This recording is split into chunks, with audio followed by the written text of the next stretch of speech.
Mr. Chairman, I rise in support of this critical legislation to address the nationwide opiate epidemic, which has affected South Florida, where I am from, as it has communities from California to New Hampshire.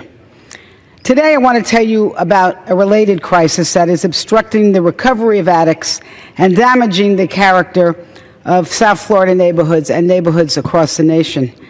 I'm talking about the overproliferation in residential areas of group homes for recovering addicts called sober homes.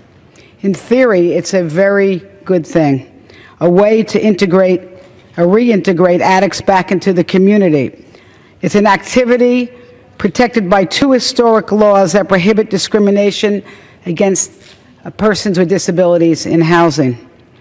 But this civil rights protection is being abused by too many unscrupulous actors who are luring young adults away from their families and placing them in group homes that have no standards, and then leaving them to their own devices until their insurance runs out.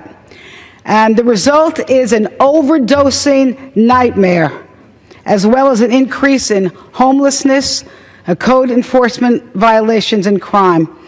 And making matters worse, cities and towns fear regulation and consumer protection would be in violation of federal law.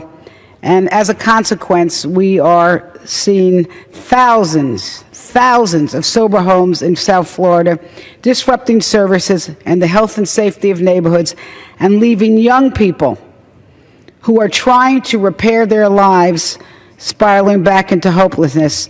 And Mr. Chair, I urge this Congress and the President to work with folks in my area and around the country to find the proper balance between protecting the rights of addicts and getting them recovered and keeping the integrity and character of our neighborhoods.